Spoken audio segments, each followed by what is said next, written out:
சொல்லு. சார், நாங்க வெறும் கூலிக்கு கொலை பண்ற ஆளுங்க தான் சார். எங்களுக்கு பணம் கொடுத்து தான் ஒருத்தர் கொல்ல சொன்னார் சார். அந்த இளவுல எனக்கு தெரியும். உன்னை அமிச்சது யாருன்னு கேட்டேன் நான். ஏய், யாருன்னு தானே கேட்டுட்டு இருக்கோம், சொல்லு. இந்த பொண்ணோட புருஷன் ஆதி தான் சார் கொல்ல சொன்னாரு. பேசின பணத்தை மொத்தமாவே கொடுத்துட்டாரு சார். பொண்டாட்டி செத்துட்டா மட்டும்தான் சொல்லணும்னு சொன்னார் சார். சார், உங்க அம்மா இறந்ததுக்கு காரணம் இந்த பொண்ணு தான் சொன்னாரு சார். அதனாலதான் சார் இவங்களை கொல்லணும்னு சொன்னாரு. டே, போய் பேசிட்டுக்காது சரியா? இந்த நாடகத்தில் வேற எங்கேயா வச்சுக்க. ஆதி பத்தி எனக்கு தெரியும். உண்மையை சொல்லு, உன்னை அமிச்சது யாரு? ஏய், இப்ப எதுக்கு அவங்கள திட்டிட்டு இருக்க நீ? ஏன் இது ஆதி செஞ்சிருக்க மாட்டானா? அவனுங்களே கோலகாரனுக்கு ஏதோ உண்மையை பேசுறா. யார் அமிச்ச உன்ன? ஒரு நிமிஷம் நிறுத்துறியா? அதான் இவ்வளவு தூரம் சொல்லிட்டு இருக்காங்கல்ல, போலீஸ் வந்து கேட்டா எல்லா உண்மையும் தெரியும். ஏய், உண்மையை பேசுங்களா? யார் அமிச்சா உங்களை? சார், கையும் களவுமா மாத்ததுக்கு அப்புறம் நாங்க போய் சொல்ல என்ன சார் பண்ண போறோம்? எங்களுக்கு பணம் கொடுத்து கொள்ள சொன்னதே ஆதி தான் சார். அதை நாங்கள் எங்கே வேணாலும் சொல்லுவோம் சார். இப்போ திரும்ப திரும்ப அதுவே பேசிட்டு இருந்தீங்கன்னு ஐயா. பேச மாட்டீங்களா? உங்க நல்லா பிளான் பண்ணி தான் வந்திருக்கிறீங்க. சொர்ணம் இல்லாமல் எதுவும் இல்லாத மாதிரி. உங்களை எப்படி பேச வைக்கணும், உங்களை யார் அமிச்சாங்கன்னு எனக்கு தெரியுங்க. உங்களை பார்க்க வேண்டிய இடத்துல பார்த்து, கேட்க வேண்டிய இடத்துல கேட்டு தெரிஞ்சுக்கிறேன்டா. ஏய், நீ வாயை மூடிட்டு கிளம்பு. இங்க என்ன நடந்ததுன்னு தெரியாம பேசிட்டு இருக்க. இவன் எதுனா சொன்னா மட்டும் உண்மையா இருக்கும், ஆனா அந்த ரவுடி பசங்க சொல்றதுலாம் பொய்யா இருக்கும் இல்ல? ஏன் அவங்க அம்மா இறந்த கோவத்துல ஆதி இவ்வளவு எதுவும் பண்ணிருக்க மாட்டானா? நீ பாரு ஆண்டாளு, இன்னொரு தடவை அவனை பத்தி தப்பா பேசுறேன்னு வச்சுக்கோ, சத்தியமா பேசுறது நிறுத்து. பேசாத. ஆதிபதி எனக்கு தெரியும், பாரதிக்கு தெரியும். தேவையில்லாம பேசாத. நீ உங்க அப்பனுக்கு உத்தமன்னு பட்டம் கொடுத்து அவனுக்கு கோயில் கட்டுற வழியை பாரு. ஆதிபதியில பேசிட்டு சரியா? அழகரே, நீ என்னை அவளுக்கு சரிசமமா பேசிட்டு இருக்க. இதெல்லாம் இங்க பேச வேண்டிய பேச்சா? வேற என்ன பண்ண சொல்ற நீ? இவங்க அப்பனை மட்டும் கண்மூடி தனமா நம்பிட்டு இருக்கா. மத்தவன் எல்லாத்தையும் கொலை பண்ற மாதிரியே பார்த்துட்டு இருந்தா என்ன அர்த்தம் வேண்டாமா? ஒரு விஷயத்த சொன்னா என்ன எதுன்னு யோசிக்க மாட்டியாடி நீ?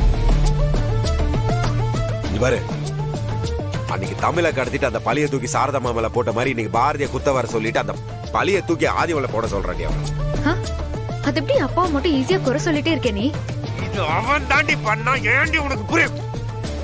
ஏண்டி உனக்கு புரிய மாட்டேங்குது? நீ என்ன வேணா பண்ணிட்டு போடு, உனக்கு புரியறப்போ புரியட்டும். அது வரைக்கும் இந்த பைத்திய மாதிரியே சுத்திட்டு இருக்கு. ஆனா சத்தியமா சொல்றேன், இத்தனை நாள் உங்க அப்பனை நான் மன்னிச்சு விட்டது ஆதியை என்கிட்ட சொன்ன ஒரே காரணத்தினால. ஆனா நிஜத்தை சொல்றேன் சரியா? இந்த தடவை ஆதியை வந்து தடுத்தாலும் நான் அமைதியா இருக்க போறது இல்லை.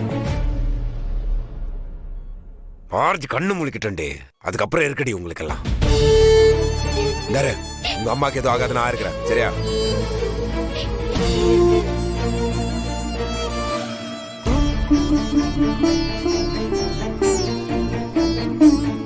நம்மளை தேடி வந்த புள்ள பாரதி, அவ இன்னைக்கு இப்படி கிடக்கிறதுக்கு காரணம் உங்க அப்பன் தாண்டி. இது உனக்கு புரியுதோ இல்லையோ, ஆனா அந்த பாவமெல்லாம் அவனே உன்னை சும்மா விடாது.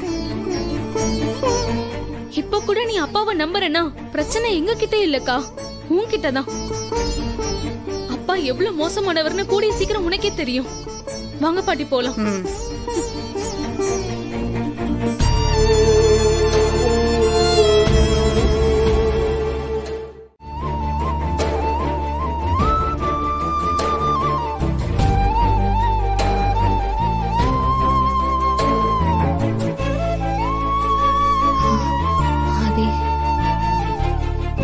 சிஸ்டர், டாக்டர் இவங்க ஏதோ பேச ட்ரை பண்றாங்க. வெளியில உங்க குழந்தை இருக்குல்ல, கூட்டிட்டு வாங்க. Okay doctor.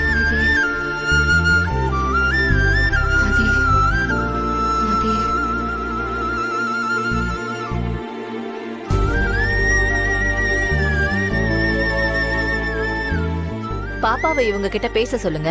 இவங்களுக்கு கான்ஷியஸ் வருதான்னு பாப்போம். தமிழ், போய் அம்மா கிட்ட பேசுடி.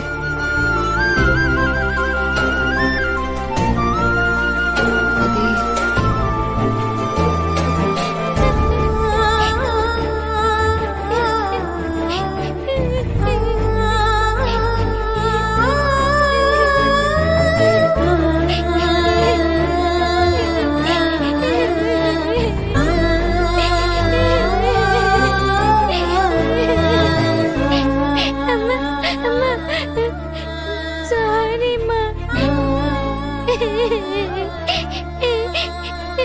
இனிமே உன்கிட்ட சண்டை போட மாட்டேம்மா. எழுந்துருமா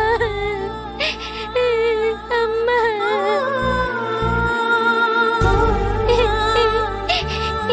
இனிமே நீ சொல்ற மாதிரியே நடந்துக்கிறம்மா.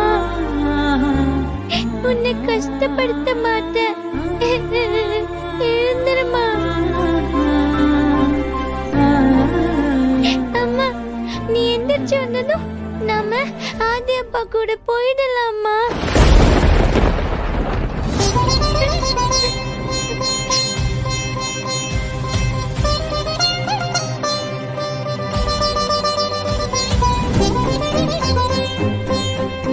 ஆதி அப்பா கிட்ட சாரி கேட்டா நம்மள மன்னிச்சிடுவாருமா.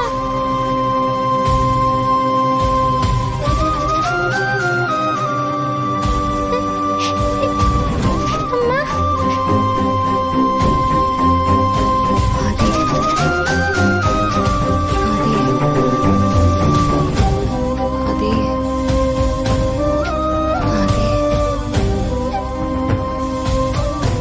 ஆதிங்கிறது யாரு? எங்க அப்பா டாக்டர். அவர் வரலையா?